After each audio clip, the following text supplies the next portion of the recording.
বিসমিল্লাহির রহমানির রহিম।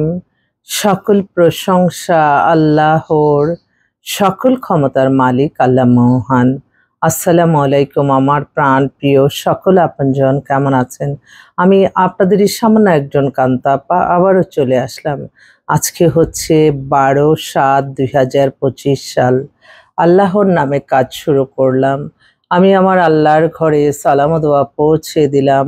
আমার প্রিয় নবীজি রওজা মোবারকে সালাম ও দোয়া পৌঁছে দিলাম। হযরত শাহজালাল শাহপরানে সালাম ও দোয়া পৌঁছে দিলাম। আজমির শরীফে সালাম ও দোয়া পৌঁছে দিলাম। মাইজ ভান্ডার শরীফে সালাম ও দোয়া পৌঁছে দিলাম। আল্লাহ আপনি নামাজ রোজা ইবাদত বন্দেগী কবুল আর মঞ্জুর করে নেন। আল্লাহ যারা যেই আশায় আমাদের কাছে আসতেছে, আল্লাহ আপনি তাদের আশাগুলি পূর্ণ করে দেন, আমিন। আমাদের এই প্রতিষ্ঠানটা হচ্ছে একটা বিয়ে শাদীর মাধ্যম। হ্যাঁ, ফেসবুকের মাধ্যমে হয়তো আমরা এই সেবাটা পৌঁছে দিতে পারি সবার মাঝে। যেমন আমার এই ভিডিওটা যখন দেখবেন আপনারা অবশ্যই শেয়ার করে দিবেন, সাবস্ক্রাইব করে নেবেন, কারণ বিয়ে শাদীর কাজ কোনো না কোনো পরিবারে আছেই। তাই এটা যত ছড়িয়ে যাবে ততই সমাজের জন্য, দেশের জন্য ভালো। কারণ একটা পরিবার যখন আপনি শান্তিময় থাকবে, সেই সমাজটা হবে সুন্দর, সমাজ থেকে দেশ। আর আমার এই একটাই ফেসবুক আইডি, আর কোনো আইডি নেই। আমাদের অফিসের ঠিকানাটা বলে দিচ্ছি, বাড়ির number 8, block B, main road, Banasree, Rampura, lifted 2। Mobile নাম্বারগুলি বলে দিচ্ছি, 01711860261। এই নাম্বারে ফোন দিয়ে আপনারা ইনশাল্লাহ চলে আসবেন। আমার এটাই একটা আইডি, আর কোনো আইডি নাই। প্রতিদিনই বলছি, অনেকে ছবি দিয়ে ফেক আইডি খোলে, সে ব্যাপারে একটু সতর্ক থাকবেন সবাই। আর আমাদের অফিস তো প্রতিদিনই সকাল 10টা থেকে রাত 10টা পর্যন্ত খোলা থাকে। আর আমি সবসময় যেটা আমি ভালো মনে করি সেটা সবার মাঝেই ছড়িয়ে দিই। আর এই বিয়ে শাদীর ব্যাপারটা আসলে এত ক্রিটিক্যাল একটা ব্যাপার, আপনার মনের মতো মনের মাধুরী মিশিয়ে কিন্তু সব মিলিয়ে পাবেন না, কোনো না কোনো ছাড় আপনাকে দিতেই হবে। কারণ আপনারা প্রত্যেকেই মনে করেন যে হ্যাঁ, আমাদের কাছে আসলে আপনারা সবকিছু পেয়ে যাবেন। না, এটা দুই পক্ষের একটা পছন্দের ব্যাপার থাকে। দুইজনে যদি একই, আপনার বায়োডাটা উনি পছন্দ করছে, ওনার বায়োডাটা আপনি পছন্দ করছেন, বাস তারপরে আমরা দেখা সাক্ষাৎ করায়া ইনশাআল্লাহ আলহামদুলিল্লাহ যদি পছন্দ হয়ে যায়, আল্লাহর হুকুম থাকলে হয়ে যায়। তবে আপনাদের ধৈর্য ধরতে হবে এবং আমাদের পাশে থাকতে হবে। আপনারা যদি আমাদেরকে সাহায্য সহযোগিতা না করেন, তাহলে তো এই প্রতিষ্ঠানটি পরিচালনা করা সম্ভব হবে না। আসলে অনেকে এই ধারণাটা কেন আমি বলি, মানে প্রত্যেকে বলে আপা কাজটা করে দেন, আমি সব দিয়ে দিব। আমি অবাক হয়ে যাই, মানুষের বিবেক, যেখানে মানুষের বিবেক বলতে কি কিছু নাই। বিবেকহীন মানুষ দেখেন সবকিছু করতে পারে, বিবেকবান মানুষ কখনো মানুষকে ক্ষতি করতে পারে না। আমি যখনই ক্ষতি করতে যাব তখনই আমার ব্রেন্ডে এফেক্ট করবে যে আল্লাহ আল্লাহ এটা তো গুনাহ দিবে। আর এই ব্যবসা মুনাফিকিকারী আল্লাহ একদম পছন্দ করে না। এবং কাউকে কমিটমেন্ট, আপনি যেটা কমিটমেন্ট দিবেন সেটা রাখতে চেষ্টা করবেন। জবান, মুখের জবান আল্লাহ খুব পছন্দ করে, জবান রক্ষা করাকে। তাই অনেকেই আপনারা, আমি বলি তো, আমার এই সেই 35 বছর ধরে এই প্রতিষ্ঠানটি পরিচালিত হচ্ছে। আলহামদুলিল্লাহ অসংখ্য মানুষের তো কল্যাণ হচ্ছে, কিন্তু অনেকে বলে আপনার তো কোনো কিছু হলো না। না, আমি ভালো আছি, সুস্থ আছি, আমার দ্বারা এত মানুষের জীবন সংসার গড়ে আসছে, এর চেয়ে বড় পাওয়া তো আর পৃথিবীতে কিছু নাই। এছাড়া একটা আল্লাহ হাদিসে লেখা আছে, একটা বিয়ে দিলে হজের সমান সওয়াব। ওই যে সওয়াবটা ঢুকে গেছে মাথায়, যে কি করলে আল্লাহকে খুশি করতে পারবো, সেটাই করে যাই সবসময়।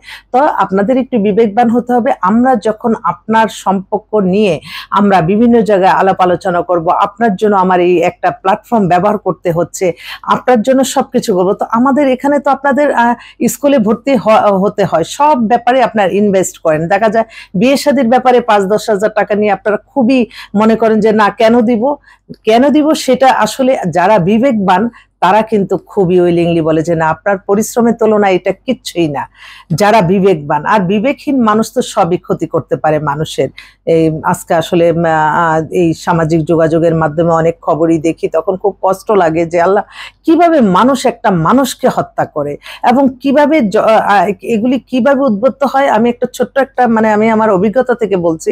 দেখেন, একটা মেয়ে মারা গেছে, ময়না, তার ব্যাপারে কত রকম উজগুবি গল্প বানাচ্ছে এবং কিছু লোক যে সেটা ভিডিও করতেছে, সেটা ছেড়ে দিচ্ছে, হয়তো তাদের কিছু ভিউ হচ্ছে। এই যে সমাজের মাধ্যমে বিভিন্ন মানুষের কাছে পৌঁছে যাচ্ছে, সবার মেন্টালিটি কিন্তু ঠিক না, সবাই কিন্তু সবকিছু বুঝে না। তখন এটা দেখে তারা অবাক হয়ে যায়।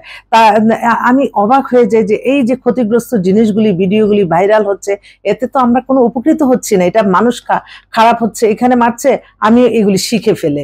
সেজন্য খারাপ কোনো কিছু যাতে ভাইরাল না হয়, ভালোর জন্য যেটা হয় সেটাই প্রচার করতে হবে।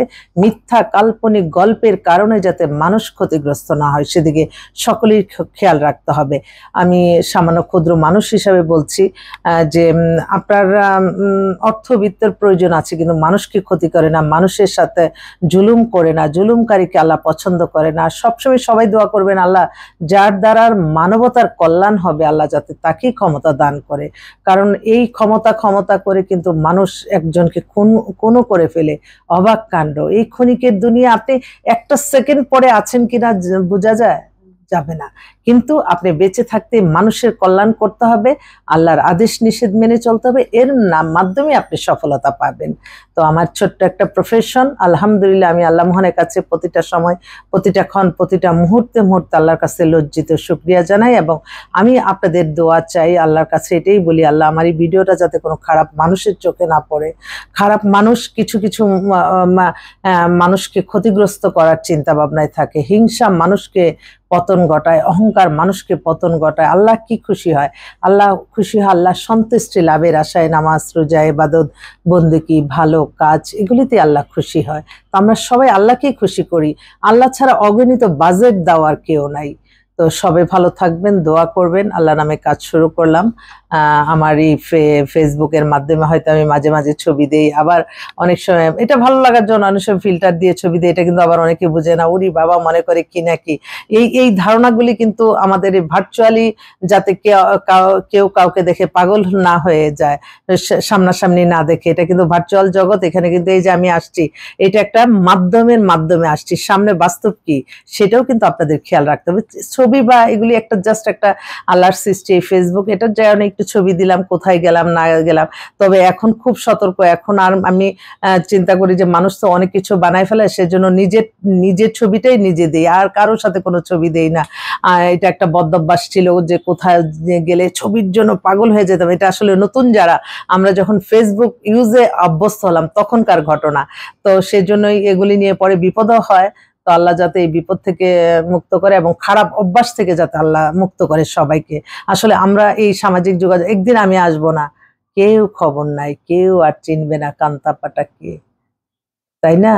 তাই এই সামাজিক যোগাযোগ মাধ্যমটা শুধু আমরা বিজনেস পারপাস, কার জন্য কি করা যায়, এবং দিনের দাওয়াত দেওয়া, এবং এই কর্মসংস্থান কিভাবে ব্যবস্থা হবে, কিভাবে মানুষকে একটা সুন্দর পরিবারের গঠন করে দেওয়া যেতে পারে, কিভাবে মানুষ কর্মমুখী হবে, শিক্ষণীয় কিছু ব্যবহার করব। তাহলে দেখবেন আমরা সবাই মিলেই ভালো থাকবো। কেন এত মানুষকে ক্ষতি করতে হবে? আমি আপনাদের কান্তা আপা, আপনারা আসবেন আমাদের অফিসে, ইনশাআল্লাহ প্রতিদিনই খোলা আছে আপনাদের সেবায়। আসসালামু আলাইকুম।